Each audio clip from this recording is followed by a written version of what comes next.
வாழ்க வளமுடன். எல்லாருக்கும் வணக்கங்க நண்பர்களே. இந்த பதிவில் நம்ம பார்க்கக்கூடியது குரு பகவானுடைய வக்கர பயிற்சி பலன்கள். குரு பகவான் வக்கரகதி ஆகக்கூடிய காலகட்டத்தில் கடகராசியில் பிறந்த நண்பர்களுடைய வாழ்க்கையிலையும் வாழ்வாதாரத்திலையும் இந்த பிரபஞ்சம் எந்த மாதிரியான ஒரு மாற்றங்களை தரப்போகுதுன்றது பற்றி தானுங்க ஆதாரப்பூர்வமாக இந்த பதிவில் நம்ம பார்க்க போகிறோம். புரட்டாசி மாதம் 23ஆம் தேதி தானுங்க குரு பகவான் வக்ரகதியில் வராரு. புரட்டாசி மாதம் 23ஆம் தேதியிலிருந்து தை மாதம் 22ஆம் தேதி வரை 3 மாதம் 25 நாட்கள், கிட்டத்தட்ட 115 நாட்கள் குரு பகவான் வக்ரகதியில் தான் இருக்க போகிறாரு. ஆங்கில மாதமான அக்டோபர் மாதம் 9ஆம் தேதியிலிருந்து 2025 வருடம் பிப்ரவரி மாதம் 4ஆம் தேதி வரை குரு பகவான் வக்ரகதியில் தான் இருக்க போகிறார். கடகராசி நண்பர்களுக்கு லாபஸ்தானத்தில் குரு பகவான் இருந்தாலும் பெரிய லெவலில் நமக்கு நல்லது பண்ணலைன்னு சொல்கிறத விட 11வது பாவகம் லாபஸ்தானத்திலிருந்து குரு நல்லது செய்தாலும் 8வது பாவகத்தில் இருந்த சனி தடுத்துட்டு இருந்திருக்கும். கொடுக்குறவங்க தூரத்துலேருந்து கொடுத்தாலும் கெடுக்கிறவன் பக்கத்துலேருந்து கெடுக்கிறான் அப்படின்னு சொல்கிறாங்க இல்லைங்களா, அது மற்றவங்களுக்கு பொருந்துமோ இல்லையோ இந்த கடகராசி நண்பர்களுக்கு நல்லாவே பொருந்திருக்கு. ஆக இந்த ஒரு வருட காலம் எப்படி இருக்குது கடகராசி நண்பர்களுக்கு அப்படின்னா, ஒரு மிஷின் வாழ்க்கை நான் வாழ்ந்துக்கிட்டு இருக்கிறேனுங்க அப்படி தான் சொல்லலாமே தவிர நிறைவான வாழ்க்கை நான் வாழ்ந்துக்கிட்டு இருக்கிறேனுங்கன்னு சொல்கிறதுக்கான வாய்ப்புகள் இல்லை. உழைப்புக்கு தகுந்த உயர்வு இல்லாமல் இருக்கிறேனுங்க, வாழ்க்கைக்கு ஏற்ற வளர்ச்சி இல்லாமல் இருக்கிறேனுங்க, எல்லாம் இருந்தும் எதுவும் இல்லாத மாதிரி தானே இருந்துக்கிட்டு இருக்கிறேன் அப்படின்னு சொல்லக்கூடிய இடத்துல தான் இந்த கடகராசி நண்பர்கள் இருப்பாங்க. ஏதோ ஒரு வேலை செய்துக்கிட்டு இருக்கிறேனுங்க, என்னுடைய கமிட்மெண்ட்டு மாத தேவைக்காக நான் ஓடிக்கிட்டு இருக்கிறேன்னு சொல்லலாமே தவிர நிம்மதியான வாழ்க்கை நிம்மதியான ஒரு வேலை வாய்ப்பு இருக்குன்னு சொல்லக்கூடிய இடத்துல கடகராசி நண்பர்கள் இல்லை. பொதுவாகவே இந்த கடகராசி நண்பர்கள் எப்படின்னா, 10 ரூபா கொடுத்து இதில் தான் பொழைக்கணும், பொழைச்சி காட்டி விடுவீங்க. 10,000 ரூபாய் கொடுத்தாலும் அந்த 10 ரூபாய் பொழப்பு தான் பொழைப்பீங்க. எப்பயுமே ஒரே மாதிரி தான் இருப்பீங்க. காசு பணத்துக்காக ஒரு வேலை செஞ்சுக்கிட மாட்டீங்க.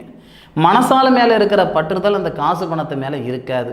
ஆனால் இந்த 2-2.5 வருஷத்தில் நம்மளுடைய சூழ்நிலை என்ன செய்யுதுன்னா, நம்மளையே மாற்றக்கூடிய ஒரு தருணம் வருது.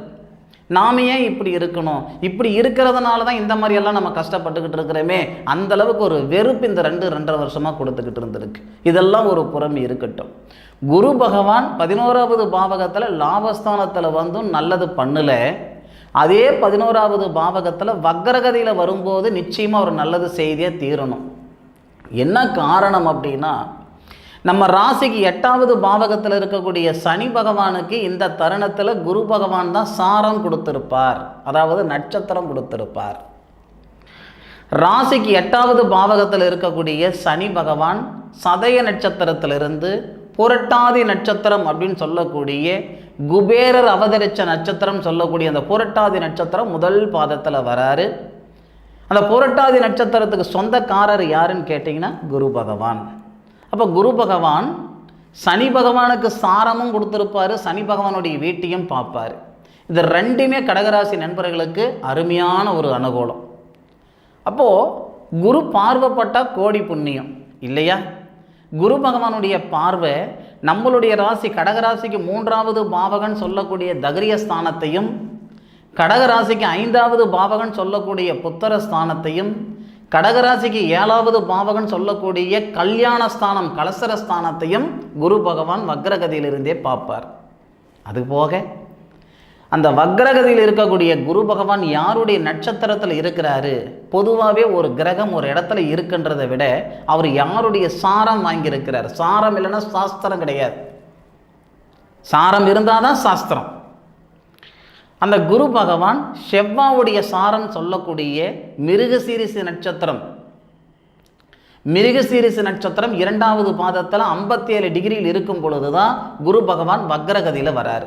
அப்போ மிருகசீரிசு நட்சத்திரம்ன்றது கடகராசி நண்பர்களுக்கு 10வது பாவகத்துக்கு அதிபதி அல்லவா, தொழில்ஸ்தானாதிபதி இல்லையா? ஏற்கனவே 2-2.5 வருஷமாக பொருளாதாரத்தில் லாக்காக இருப்பீங்க. பணப்பிரச்சனைகள் கொடுத்துருக்கோம், கடன் பிரச்சனைகள் இருந்திருக்கும், குடும்பத்தோடு சேர்ந்து எதை செஞ்சுக்கிடலாமான்ற மனநிலை எல்லாம் பல கடகராசி நண்பர்களுக்கு கொடுத்துருக்கோம். எல்லா சங்கடமும் நீங்கள் போகுதுங்க. தனகாரகன் அப்படின்னு சொல்லக்கூடிய குரு பகவான் ராசிக்கு 11வது பாவகத்தில் இருந்து விதிகாரகன் சொல்லக்கூடிய சனி பகவானுடைய வீட்டையும் பார்த்து விதிகாரகன் சொல்லக்கூடிய சனி பகவானுக்கு நட்சத்திரம் கொடுக்குறாரு. அப்போ தனகாரகனுடைய நட்சத்திரத்தில் விதிகாரகன் சொல்லக்கூடிய சனி பகவான் டிராவல் பண்ண போகிறார். உங்கள் கஷ்ட நஷ்டங்கள்லாம் நீங்க போகுது. மழை போல பிரச்சனை வந்தாலும் பனி போல நீங்க போகுதுங்க. பறக்க பறக்க பாடுபட்டுட்டேன், பாட்டுக்கு தகுந்த பலன் இல்லை அப்படின்னா உங்களுக்கு நான் கரெக்டாக உங்களுக்கு இந்த 3 மாதம் 25 நாள் இருக்குதுங்க. குரு பகவான் வக்ர பயிற்சி காலகட்டம் அவ்வளோ நாள் கொடுக்கவே இல்லைங்க. ஐப்பசி 16ஆம் தேதியிலேருந்தே உங்களுக்கு மாற்றம் வருது பாருங்க. குரு பகவான் வக்ரம் ஆகிறது என்னவோ புரட்டாசி மாதம் 23ஆம் தேதி. அப்போ இதில் ஒரு 7-8 நாளுன்னு வச்சுக்கோங்க. ஐப்பசி மாதத்தில் ஒரு 16 நாளுன்னு வச்சுக்கோங்க. அப்படின்னா உங்களுக்கு குரு பகவான் வக்ர பயிற்சி ஆகி 24 நாள்லேயே உங்களுக்கு மாற்றம் வரப்போகுதுன்ற. சார் எந்த மாதிரியான மாற்றம் சார்? வேலை இல்லாமல் இருக்கிறீங்களா? உங்களுக்கான ஒரு வேலையை உருவாக்கி கொடுத்துரும் இந்த பிரபஞ்சம். மாடு கறக்கிறதுக்கும் பூனை குடிக்கிறதுக்கு சரியாக இருக்குதுங்க. நான் சம்பாரித்து சாப்பிட்டுக்கிட்டு இருக்கிறேனே தவிர சாதிக்க முடியல, என் கடனை கூட நான் கட்ட முடியல. 10,000 ரூபாய் சம்பாதிக்கிறேனுங்க, 12,000 ரூபாய்க்கு வட்டி கட்டுறேனுங்க. ஏதோ ஒரு சூழ்நிலையில் யாருக்கோ வாங்கி கொடுத்துட்டு சிரமப்பட்டுக்கிட்டு இருக்கிறனுங்க, சிக்கிக்கிட்டு இருக்கிறனுங்க அப்படின்னா இந்த தருணத்தில் உங்களுடைய பொருளாதார பிரச்சனைக்கு, உங்களுடைய பண பிரச்சனைக்கு, கடன் பிரச்சனைக்கு ஒரு போகும் வழி பிறக்கும். ஐயா, எதிர்பார்ப்புகள் நான் நிறைய பதிவில் சொல்லியிருக்கிறேனுங்க. எதிர்பார்ப்புகள்ன்றது எல்லாருக்குமே இருக்குது. இந்த கடகராசி நண்பர்களுக்கு இருக்கிறது எதிர்பார்ப்பு கிடையாது. என் கஷ்டம் குறைஞ்சா போதுமையா, ஒரு நிம்மதியான வாழ்க்கை வந்தால் போதுமையா, இது எதிர்பார்ப்பு தானுங்க. ஆனால் அனாவசியமான எதிர்பார்ப்பு கிடையாது, அத்தியாவசியமான எதிர்பார்ப்பு.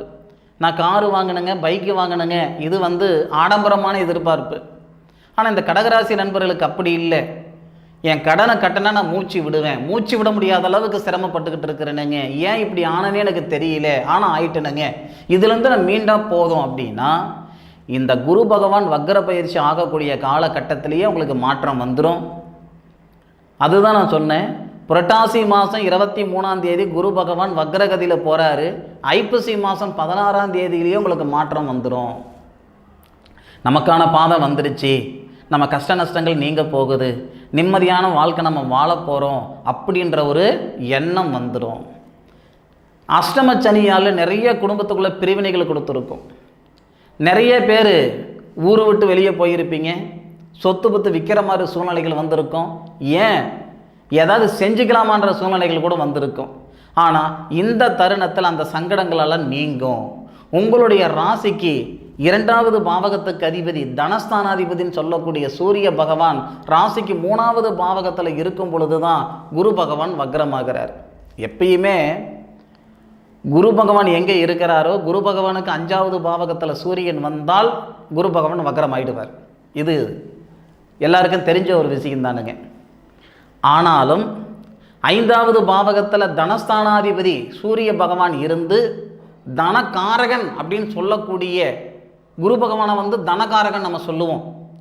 அப்போது தனஸ்தானாதிபதி சூரியன், தனகாரகன் குரு லாபஸ்தானத்தில் இருந்து தொழில் ஸ்தானாதிபதி நட்சத்திரம் வாங்கி அந்த தனஸ்தானாதிபதியை பார்க்குறார். இதனால தான் இவ்வளோ கான்ஃபிடண்ட்டாக இவ்வளோ நம்பிக்கையாக சொல்கிறது. எப்படி இருந்தாலும் உங்களுடைய பணப்பிரச்சனை நீங்கிடுங்கன்னு சொல்கிறதுக்கு ஆதாரம் இதுதானங்க. அதை விட இன்னொரு நல்ல விஷயம் என்னன்னா, அந்த தனஸ்தானாதிபதினு சொல்லக்கூடிய சூரியனோட புதனும் சேர்ந்திருப்பார். இந்த குரு பகவான் வக்ர பயிற்சி ஆகக்கூடிய காலகட்டத்தில் குரு பகவானுடைய பார்வை புதன் மேலேயும் சூரியன் மேலேயும் படும். அப்போ புதனாதித்ய யோகம் 3வது பாவகத்தில் உங்களுடைய வேகம் நல்ல விதமாக இருக்கும். வேகத்துக்கு ஏற்ற விவேகமும் பிறக்கப்படும். அருமையான ஒரு சூழல் வரும். அதுபோக இந்த 3வது பாவகம் அப்படின்றது அண்ணன் தம்பி, அக்கா தங்கச்சி, கூட பிறந்த ஒரு பிறப்புகள், சகோதர ஸ்தானம் சொல்லுவோம். சகோதர காரகன் அப்படின்னா நமக்கு செவ்வாவை தான் சொல்லுவோம் சகோதர காரகன் அப்படின்ட்டு. சகோதர காரகன் இந்த குரு பகவான் வக்ரம் ஆகக்கூடிய தருணத்தில் கடகராசிக்கு 12வது பாவகத்தில் மறைஞ்சி குரு பகவானுடைய நட்சத்திரம் வாங்கி புனர்பூச நட்சத்திரம் 2வது பாதத்தில் இருந்து சகோதர ஸ்தானத்தை பார்க்குறார். அஷ்டமச்சனியால் நாம் ஏதோ நம்மளுடைய கஷ்டத்தை வெளியே சொல்லியிருந்தால், ஒரு பேச்சுக்கு சொல்கிறேனுங்க, என் அண்ணன் என்ன பார்க்கல, என் தம்பி என்ன பார்க்கல அப்படின்னு சொல்லியிருந்தா என்னை பற்றி ஊரு ஃபுல்லாக சொல்கிறியே அப்படின்னு ஒரு சங்கடங்கள் ஆகியிருந்திருக்கும். அண்ணன் தம்பிகளுக்குள்ளார, அக்கா தங்கச்சிக்குள்ளார இந்த மாதிரி யதார்த்தமாக நடந்த விஷயத்தில் சங்கடங்கள் ஆகியிருந்தால் கூட இந்த நேரத்தில் அந்த சங்கடங்களெல்லாம் நீங்கி சந்தோஷம் பிறக்கக்கூடிய தருணமாக இருக்கும். நான் ஒரு நிறுவனத்தில் 10 வருஷமாக வேலை செஞ்சுட்டு இருந்தேன் சார், 6 மாதமாக எனக்கு வேலையே இல்லாமல் இருக்குதுன்னா மீண்டும் வேலை கிடைக்கிறதுக்கான வாய்ப்புகள் வந்துடும். இதே மாதிரி தன்னம்பிக்கை, தைரியஸ்தானம் இல்லையா, இந்த நேரத்தில் குரு பகவான் வக்ர பயிற்சி ஆகக்கூடிய காலகட்டத்தில் தன்னம்பிக்கை ரொம்ப அதிகமாக இருக்கும். ஆனால் இன்றைக்கி அப்படி இல்லைங்க. காலையில் எடுக்கிற முடிவு சாயந்தரம் இல்லைங்க, சாயந்தரம் எடுக்கிற முடிவு காலையில் இல்லை. குரு பகவான் வக்ரம் மட்டும் ஆகட்டுங்க, கடகராசி நண்பர்களுடைய நிலை எப்படி இருக்குதுன்னு பாருங்கள். அதுபோக கடகராசிக்கு 5வது பாவகத்தில் குரு பகவான் பார்க்குறாரு. யாருடைய சாரம் வாங்கி? 5வது பாவகத்துக்கு அதிபதி புத்திரஸ்தானம், புத்திரஸ்தானாதிபதி சாரத்தில் புத்திர காரகன் பார்க்குறாரு புத்திரஸ்தானத்தை. இதனால் கடகராசி நண்பர்களுக்கு அஷ்டம சனியாலோ அல்லது வேறு ஏதாவது ஒரு தொந்தரவுகளாலேயோ புத்திர பாக்கியம் பாதிக்கப்பட்டிருக்குதுன்னா 100% சாமி சத்தியமாக சொல்கிறேனுங்க, இந்த நேரத்தில் புத்திர வளர்ச்சி ஏற்படும். என்ன சாமி அவ்வளோ கான்ஃபிடண்ட்டாக சொல்கிறீங்க, உண்மையா அப்படின்னா இதை விட ஒரு நல்ல நேரம் எப்படி வரணும்? புத்திரஸ்தானாதிபதின்னு சொல்லக்கூடிய கிரகம் செவ்வாய். செவ்வாவுக்கு குரு பகவான் நட்சத்திரம் கொடுத்துருக்கிறாரு, குரு பகவானுக்கு செவ்வாய் நட்சத்திரம் கொடுத்துருக்கிறார். 2 பேருமே நட்சத்திர பரிவர்த்தனை. செவ்வாய் மிருகசீரிஷ நட்சத்திரத்தில், குரு செவ்வாய் புனர்பூச நட்சத்திரத்தில், குரு மிருகசீரிஷ நட்சத்திரத்தில். செவ்வாவுடைய நட்சத்திரத்தில் குரு, குருவுடைய நட்சத்திரத்தில் செவ்வாய். 1 குருவுடைய பார்வை புத்திரஸ்தானம் சொல்லக்கூடிய செவ்வாவுடைய வீட்டை கடகராசிக்கு 5வது பாவகத்தை பார்க்குறாரு. அதே இடத்த சனி பகவான், விதிகாரகன் இல்லையா, சனி பகவான் குரு பகவானுடைய நட்சத்திரத்திலிருந்து 10வது பார்வையாக பார்க்குறார். இந்த நேரத்தில் நல்லது நடக்கலைன்னா வேறு எந்த நேரத்தில் நல்லது நடக்கும்னு சொல்லுங்கள் பார்க்கலாம்.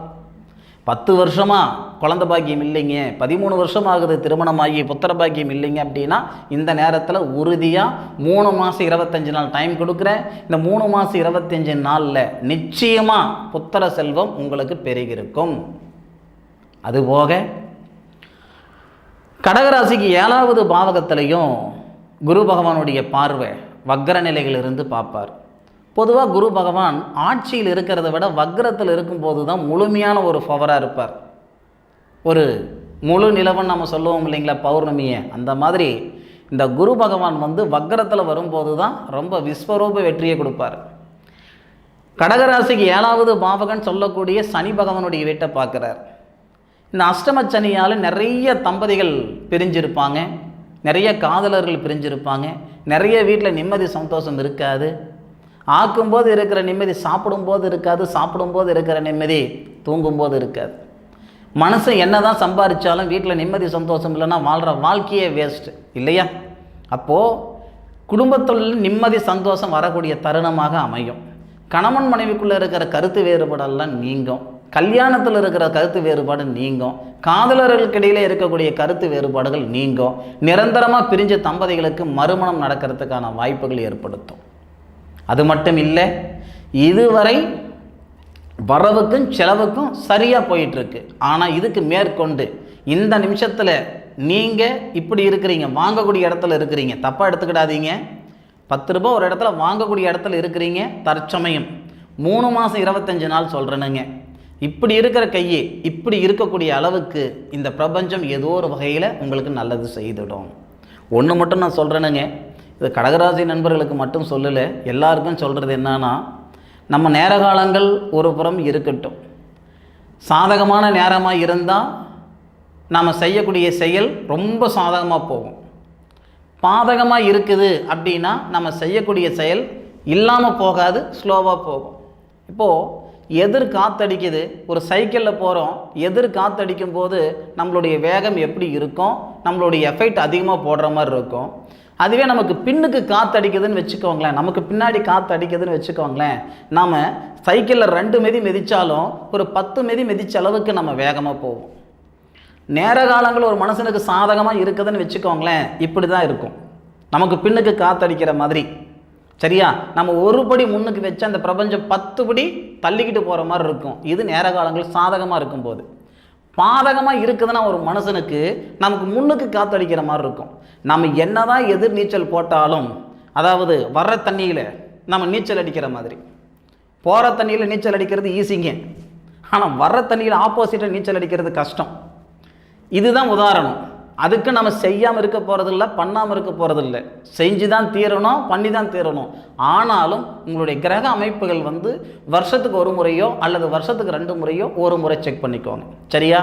அதுபோக இந்த கடகராசி நண்பர்களுக்கு நீங்கள் என்ன வேணால் நினச்சிக்கோங்க. உங்களுக்கு திசாபுத்தி கெட்டு போய் இருந்தாலும் சரிங்க, இல்லை அஷ்டமச்சனின்னு சொல்லிட்டு இருந்தாலும் சரிங்க, எது எப்படி இருந்தாலும் இந்த நேரத்தில் நீங்கள் சாதிக்கலைன்னா மீண்டும் இந்த மாதிரி ஒரு தருணம் வராது, பார்த்துக்கோங்க. இந்த நேரத்தில் உழைப்பு அப்படின்ற ஒரு விதையை போடுங்க. வெற்றி உயர்வு அப்படின்ற ஒரு விருட்சம் பிரம்மாண்டமாக உருவாகும். சரிங்களா? நிச்சயமாக கடகராசி நண்பர்களுக்கு இந்த பதிவு பயனுள்ள பதிவாக இருக்குன்னு நம்புறேனுங்க. மீண்டும் அடுத்த ஒரு அற்புதமான தருணத்தில் உங்கள் அனைவரையும் சந்திக்கும் வரை உங்களிடமிருந்து விடைபெறுவது உங்கள் வீட்டு ஜோதிட நண்பனான மா காளிதாஸ் மணிகண்டன். திருச்சிற்றம்பலம். வாழ்க வையகம், வாழ்க வளமுடன்.